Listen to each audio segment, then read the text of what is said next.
We are taking a look at Apocalyptic Shadow for version 4.2. This one is called Idol of the Locusts. Take a look at the buffs, the bosses, talk about teams, and do a little demo. So let's get into it. For the main buff, this is the one that happens when you break the boss. It does quite a few things. Dispels control state for allies, activates their ultimates, increases the elation damage taken by all enemy targets by 25%, and increases weakness break damage by 15%. So, kind of nice that this buff gives something to pretty much everybody, even if they're only going to partially benefit. I think most teams would like to have extra ultimates, so that's nice, even if you're not an elation team. The elation damage buff is pretty big. That 25% is pretty chunky compared to most other elation buffs that we've seen.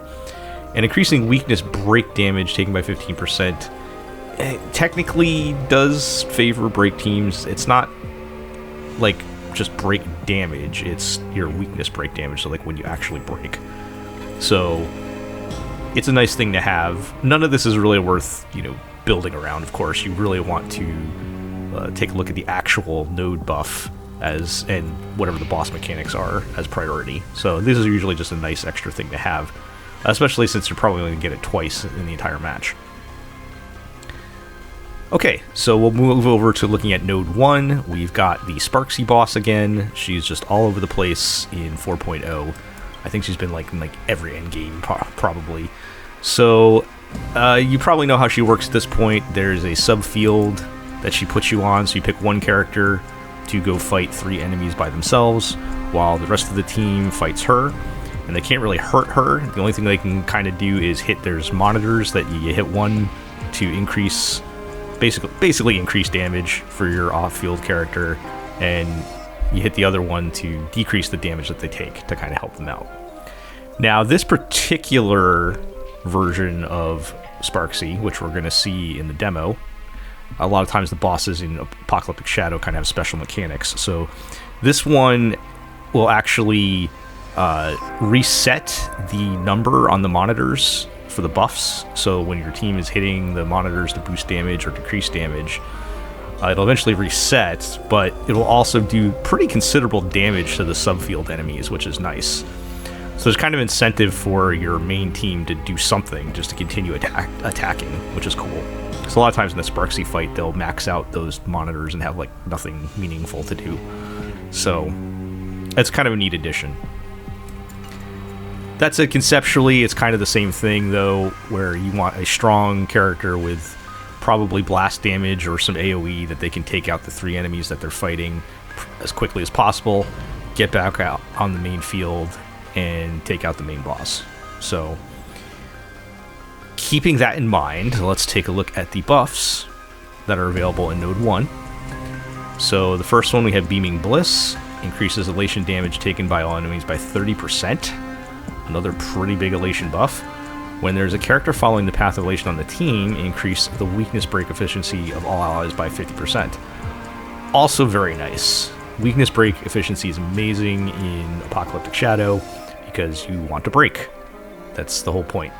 So this is pushing very hard into elation, probably the strongest buff here.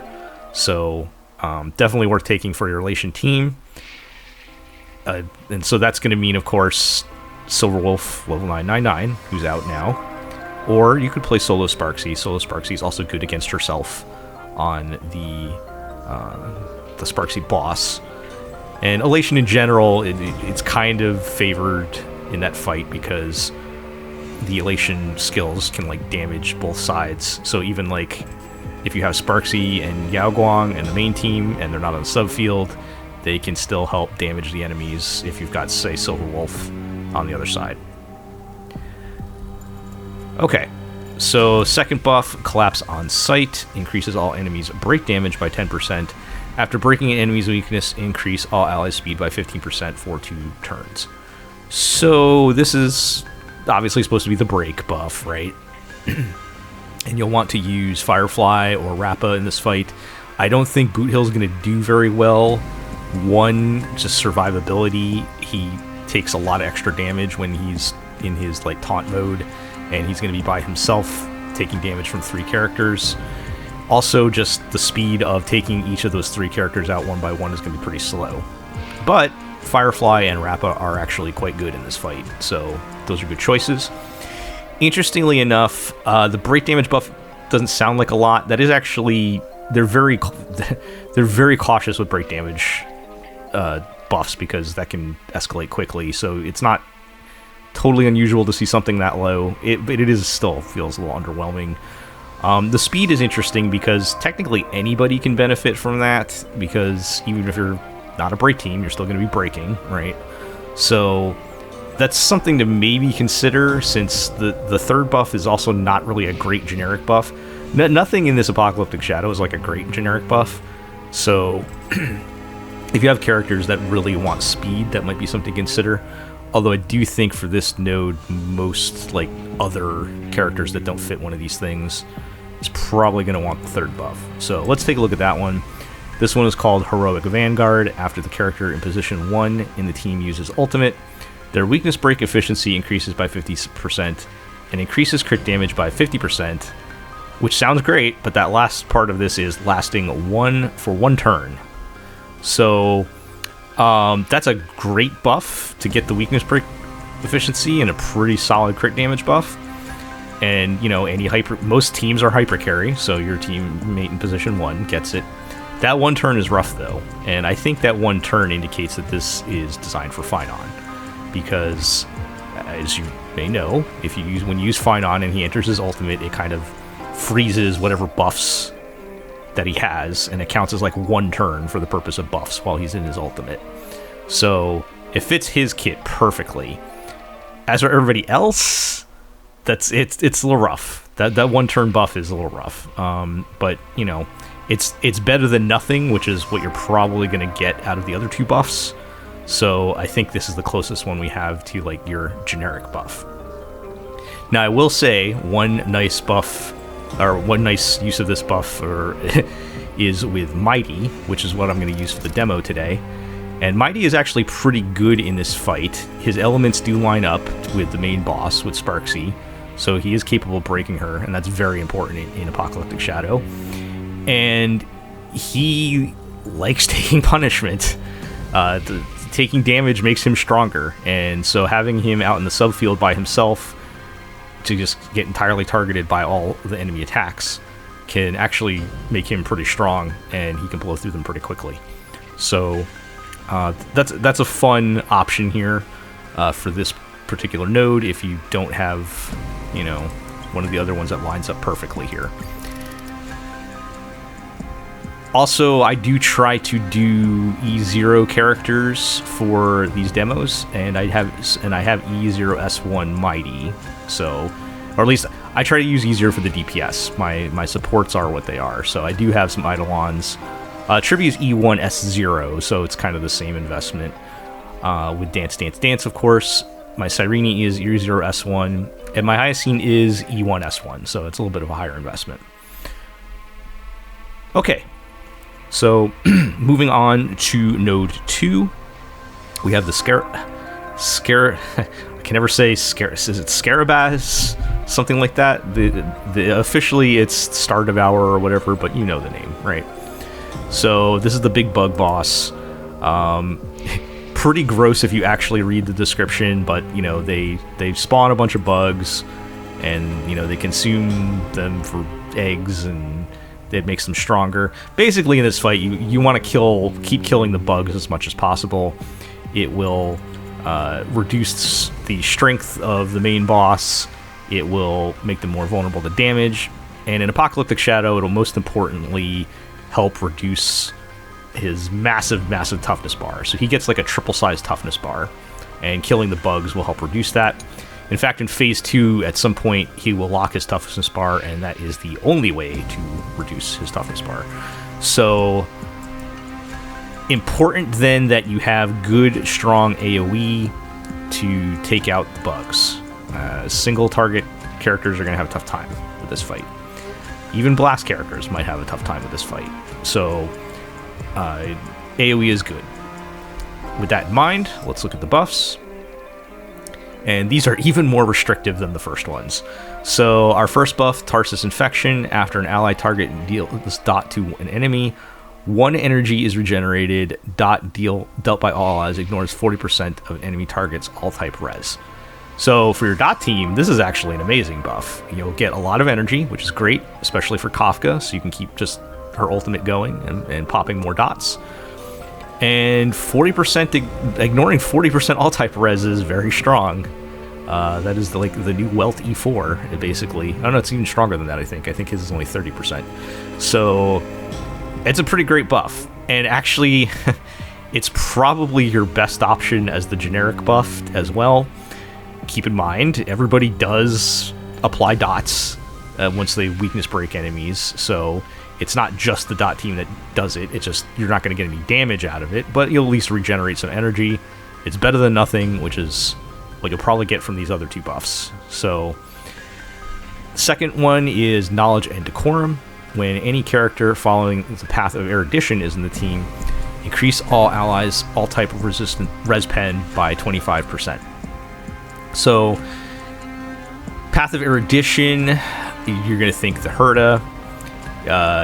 You're actually Rappa is erudition. People might forget, and she can benefit from all type res pen because it's not crit. That's kind of it. I think everybody else is probably going to be too weak or not have good enough AoE to do this fight. Even an Axa. I have tried it with an Axa, and if anybody has done it with an Axa, please let me know. But his, people kind of forget sometimes, I think, that he does not have true AoE. He has a bounce that only hit up to 4 enemies, or 4 hits. So you can never hit more than 4 enemies at a time. And I was finding just his damage was not enough to get through this one. And, all the other erudition characters are going to be much weaker than those 3. So you could possibly do some shenanigans, which I haven't had time to try, with Jade. If you're one of the rare Jade havers like me, you could stick her in as a sub DPS for another character, and she would meet the erudition requirement. But even then, the all-type, 25% all-type res pen is great, but you're probably already getting that from your Tribbie or your Ruan Mei or your Robin, if you have U1 Robin. So there are other ways to get that buff. So I don't know.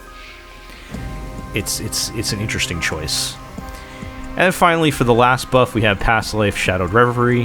When there are 3 ally memo sprites or more currently on the field, increase all allies' damage dealt by 60%. I kind of hate this buff because it's obviously supposed to favor the Remembrance team, so your Casterus or Evernight. They're kind of the only ones that are going to most naturally have 3 memo sprites out. And in their kit, just straight flat damage buff is not really... It's good, but they get that from a lot of other sources, especially with Casterus' Dragon, without getting too much into the math. So, it's nice, but it would have been nice to have a res pen or something, I think, for that. That said, there are, aside from Casterus and Evernight, there are some Crisis Air teams you might be able to try that would run, let's say, Cyrene, Remembrance Trailblazer, and Hyacine. That would meet the requirement. I guess technically, you could, Aglaia could work, because Aglaia would also have her memo sprite out. So there are some things you can do. I don't think Aglaia would be very good in this fight because her element doesn't line up. Because that's important in Apocalyptic Shadow. You need to line up elements. And, of course, Casterus and Evernight line up with Quantum and Ice. So it really is kind of pushing toward them. You could try, like I said, if you had that Cyrene, Remember Trailblazer, Hyacine Core, maybe you do try Mydei on here as well. I haven't tried that yet. I already said an Axa I don't think is going to cut it from what I was seeing, even with that team, which would not be optimal. So it's mostly Casterus and Evernight. But we're going to go with the middle buff here for erudition because I am going to play Rappa. Now, I know I just said I like to use E0 DPS for these demos. Emma, yes, my Rappa is E1, but come on, folks, it's Rappa. She's so cool. I love her. And, not too many people, you don't see too many people playing her, so I wanted to throw her into the mix for this one. Otherwise, it was probably going to be like a boring, I have E0 Evernight. So I do have E0, E1 S1 Rappa, E0 S1 the Dahlia, E1 S1 Fugue, and E0 S1 Lingsha. So pretty high investment break team, but it's pretty effective on this fight. So okay, so now that we've got all of that out of the way, let's get to the demos.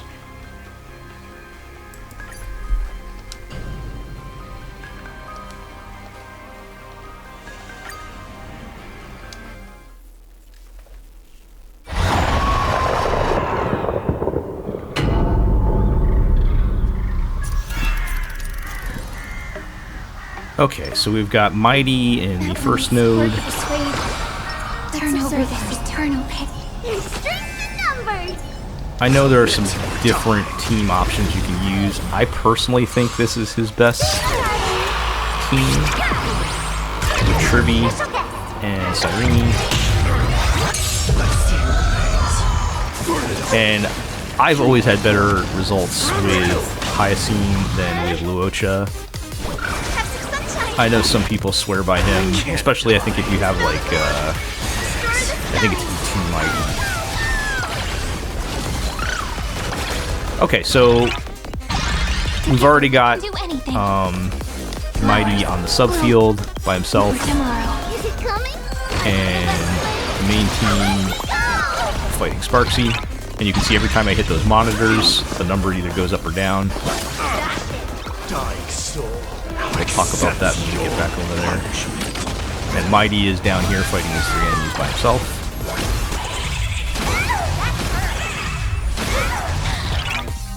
Yeah, so you do also get some punchline when you max out the monitors. A lot of things going on in this fight. But yeah, you can see how it says 4 out of 4 on the monitor to the left. So every time you hit that monitor up until it reaches maximum, that's going to increase the... It's not technically a damage increase, I think it's like a res pen increase, but, increase how much damage you're doing. And then on the one on the left, when you hit that, it decreases the damage that the enemies are doing.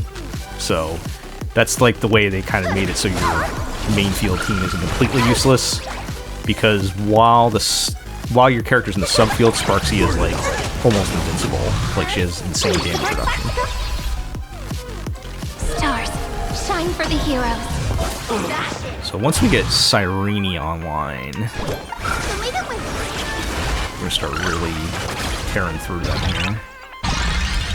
So like I said, in this one, it's a little bit different because the monitors reset, which I don't think they normally do in other versions of this fight. Memories waiting to be woken up by a shooting star. Remember me. Maybe I'm wrong. Or at least I don't think they reset in the way that they do. Never have their way.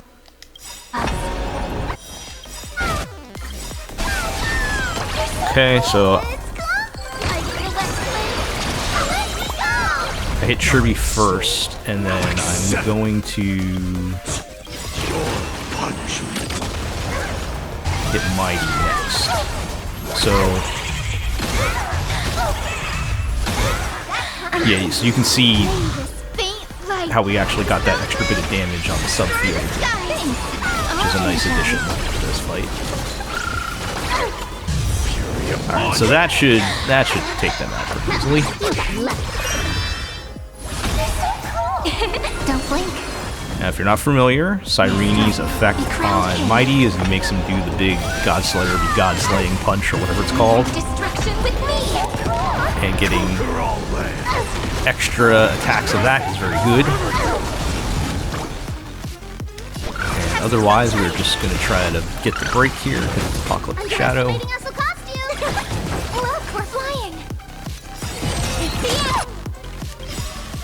We might... I don't think this will be quite enough. But yeah, you're just going to have Cyrene keep targeting Mydei. Yeah, not quite enough.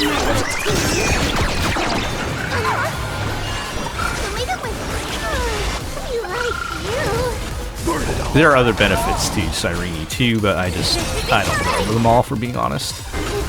She has so many buffs. Okay, so we got the break. Everybody gets their ultimate back, which is really nice for Mydei, because we can just right away get 2 additional Godslayer be Godslaying punches.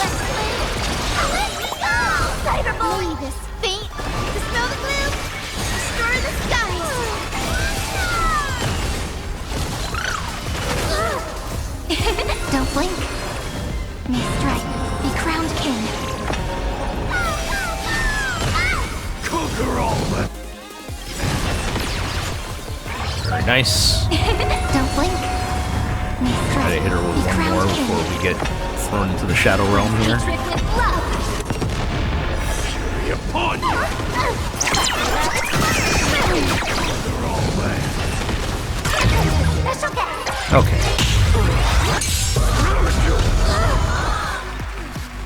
Now those Rockin' Rebels hit really hard, which is nice for Mydei, because that's just going to build his stacks even faster.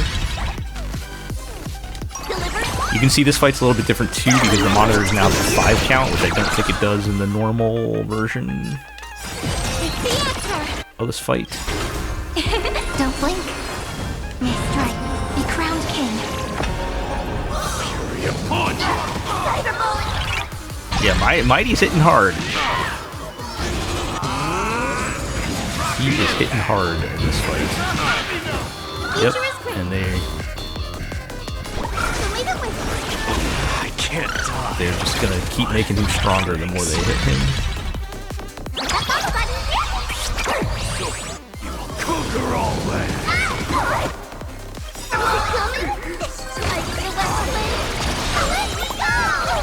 Burn it all. Dying soul, now accept your punishment. And his ult even gives him his own self-heal. Well, I mean, of course, Mydei is Prepared to very awaken the difficult to ripple? kill. This is eternity.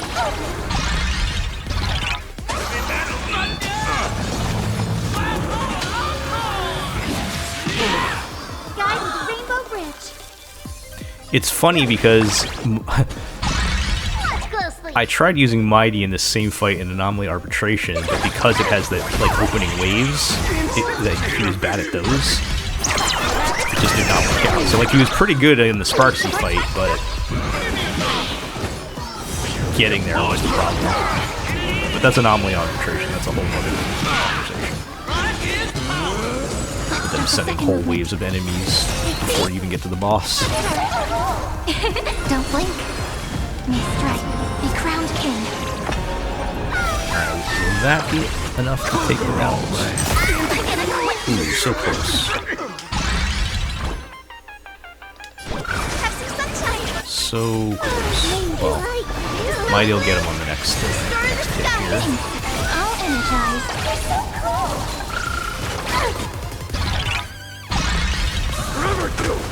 There we go. Alright, now we just need to finish the job. That's some nice bonus damage there from... or bonus toughness reduction, really. From coming out of the subfield.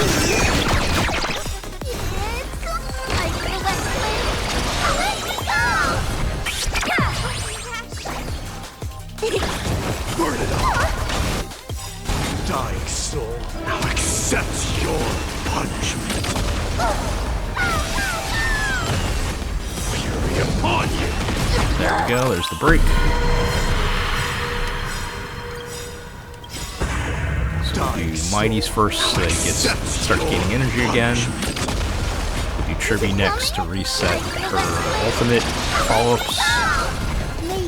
We'll do Hyacine just because. And then we will Don't blink. Cyrene, get her extra punch, Be crowned king. and just have the next one queued up. Cleanse hatred with love. Don't blink.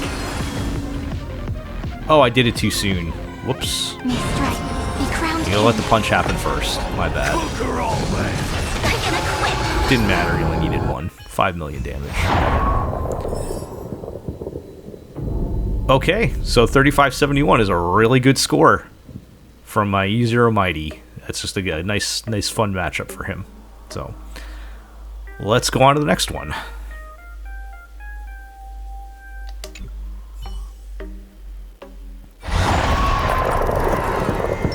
Okay, so we got Spicy.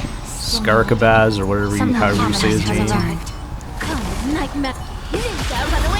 We got the full premium Rappa break team here. There'll be a way. Unite our goals. Not this time. There might be some people who argue I should be using Harmony Trailblazer instead of Fugue and Rappa. I don't know. I think, I forget if it's her Light Cone or her E1, or maybe it's just in her kit. Something in her kit where breaking builds her energy. And to me, getting infinite ult is more important than what possibly extra damage most of the time. But I could be wrong. Time to cleanse the filth. The truth for everything in this world is bleeding. No holding back. Dream vanished. Get it together. And last words. Okay, so not really a ton of strategy at the moment. So we're just gonna try to keep both reducing the toughness bar and killing the bugs at the same time. Killing the bugs being a very helpful method of reducing the toughness bar, as you can see. And yep, keeping 100% uptime on Rappa's ultimate. Very important. Here we go. We've already got the break for the first half. First phase. So beautiful. Dreams of a... Let us dance once more. The truth for everything in this world. Oh, Lingsha might be able to get a bug. Yep. Falling for me already. Have we met? I actually have too much energy on Rappa. I forget if I have her... Allow me to purge the root of the problem. Sometimes I play her with energy regen. Most people don't. But like I said, I really want to put a priority on keeping her ultimate up all the time. Wait anymore. Oh, that's right. We get the free ultimate from breaking. That's why I have it already. Okay, so that's... Share good fortunes. I don't even think I switched to her my best break set either, which I normally have on Firefly.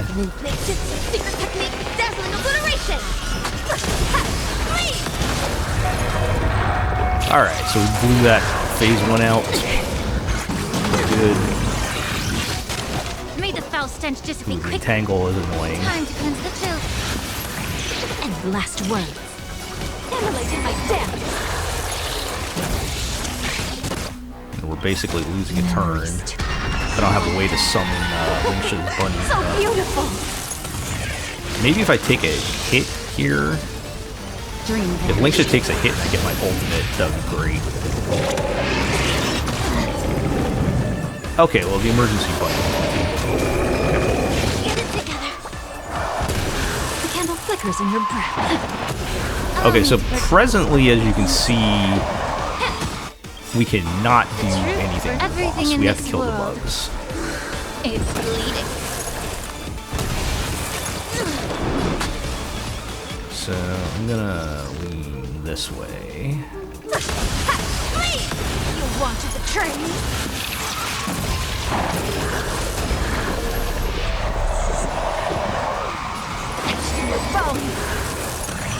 No holding back. Bugs are spawning. Let's keep the buff on the boss. Yeah, that's fine. Dreams of a path. Let us dance. I'm not scared of that. We are starting to run out of time a little bit. Like, a little bit. We'll be fine, but... wait anymore. Cosmic ninja. Okay, I think I can break the boss. May the Oh wait, foul he had stench another bar dissipate left. Not bad. quickly of your body and mind. Immolating my death. I've certainly not been hurting for skill points. So beautiful.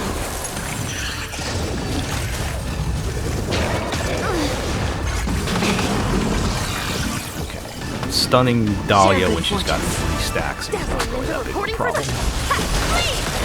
Okay, that'll heal her anyway. So we'll do, let's see, her first, Fugue, then Lingsha. Lingsha's bunny is a couple turns away, so it's fine. Now, Memories. I don't think the order really mattered too much on that one. I always kind of have, just out of habit, do Dahlia's first because that does apply her fire weakness and debuffs, Everything in this world which were already up, but is bleeding. just it's a good habit to have to always use her first. Immerse Just get in the habit of yourself doing in it. Time to cleanse the filth easily, but once. Please. Ooh, that's some nice chunky damage. You want to betray me? Okay, this should do it.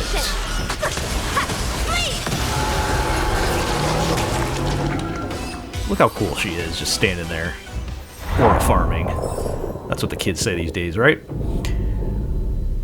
Okay, so 3456, another very respectable, strong score from Rappa there.